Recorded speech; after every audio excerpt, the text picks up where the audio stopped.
But the WNBA All-Star Game ratings have come out, and all I could think of right off the bat was 4 little letters. F-A-F-O. F around and find out.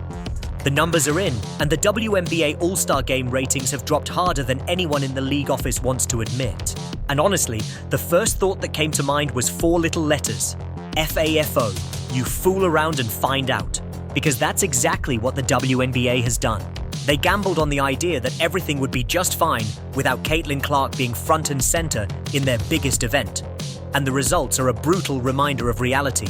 The league wanted to prove the playoffs could survive without her. Is playing the best style of basketball. They are playing the best basketball currently in the WNBA. And when they just had a nationally televised game on ESPN against the Chicago Sky, against Angel Reese, who was one of the biggest names in the WNBA. But saying the playoffs are fine without Clark is like saying the Titanic was fine after it hit the iceberg.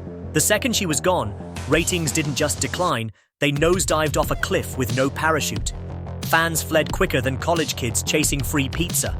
Now the WNBA is looking around like somebody turned off the lights, trying to convince themselves this is business as usual. Spoiler alert, it's not. If this is what fine looks like, I'd hate to see what disaster is. Let's put it in perspective. The New York Liberty are playing at the highest level of basketball in the league right now. Their games have been crisp, exciting, and filled with talent. They faced off against Angel Reese and the Chicago Sky, a matchup between one of the league's biggest names and one of the most dominant teams. The game was on ESPN, nationally televised, supposedly a showcase moment. The ratings, just over 600,000 viewers. For comparison, so low. You cannot make fans watch what they don't want to watch. But all we heard last year is if the fans were only watching the Indiana Fever, only watching games Caitlin Clark was playing in, then they weren't real fans and they didn't like basketball. And you just had so much. That's the kind of number you'd expect for a random midweek soccer match, not a hyped primetime WNBA matchup. That's not just disappointing, it's catastrophic.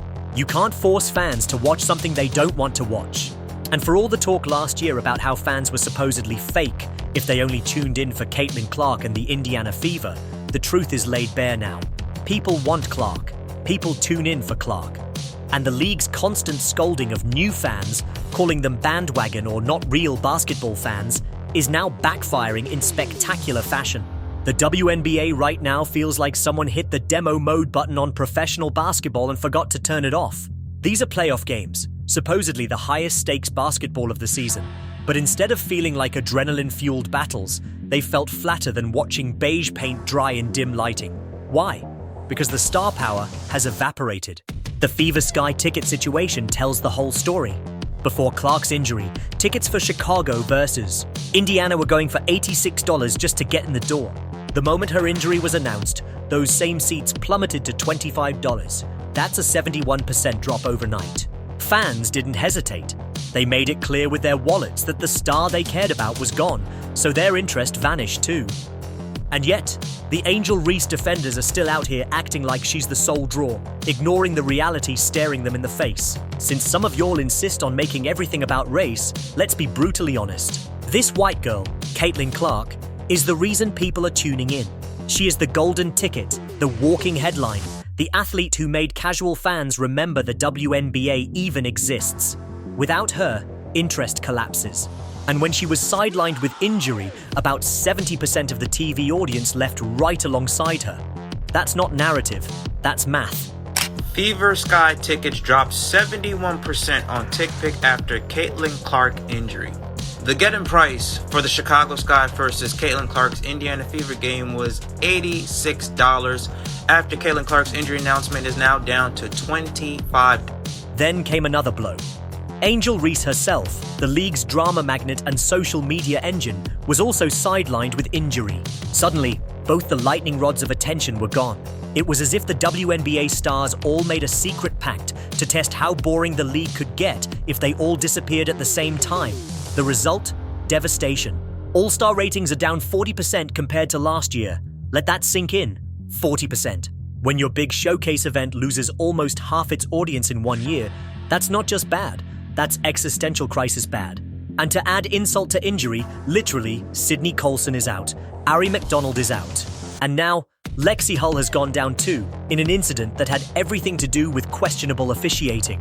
The referees have been so bad this year, it's comical. If they were employees in any other job, HR would have already walked them out of the building with their belongings in a cardboard box. Instead, they're wrecking careers. Hull's injury was the equivalent of a waiter spilling soup in your lap and then charging you for the refill. The league's credibility is bleeding out alongside its stars. The bigger issue isn't just that injuries are piling up, it's that the replacements aren't moving the needle. You could put these players on TV next to a live stream of grass growing and it would be a toss-up in the ratings. The audience hasn't just declined, it's evaporated. Empty seats, empty arenas, and empty vibes. The broadcasts are so lifeless you can hear the echo of the ball bouncing because the crowd noise is practically non-existent. This is supposed to be sports entertainment, but the So check this out. The game on June 7th, the tickets were originally $86. Same seats, now $25. After her injury announcement, 71% drop in price. Over 71% drop in price.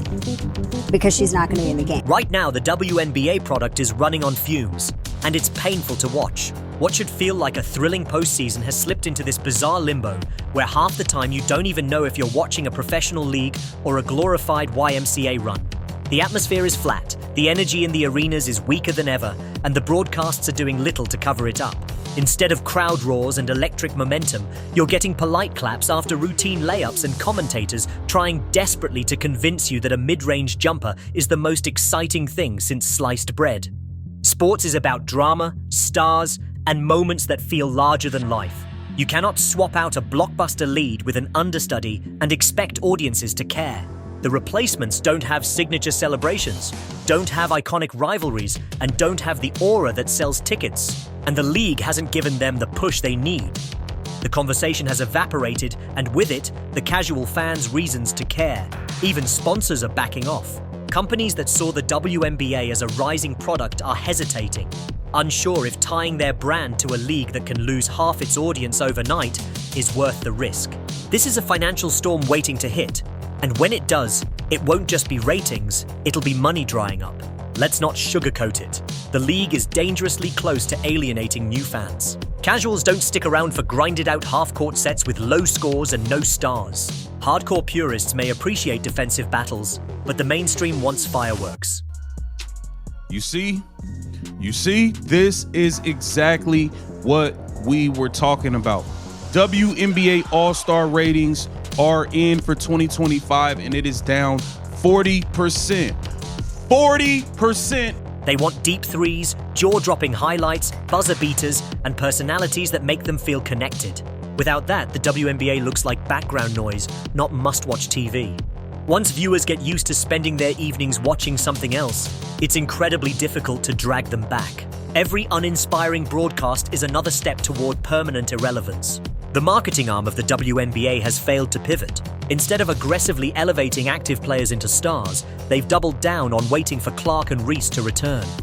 That is the nightmare scenario, crowning a champion that nobody outside the hardcore bubble even notices. The only solution is reinvention, and it has to happen immediately. Not next year, not at some off-season retreat where executives brainstorm hashtags, but now, the WNBA must rebrand itself around resilience, star protection, and storytelling that hooks fans even when the big names are out. They need to market rivalries, highlight. You consult the graph that I've just posted here, you'll see that nobody is watching the WNBA. That's the reason why the WNBA isn't making... Oh, sorry, I missed a few of them. So this is the reason why the WNBA isn't making...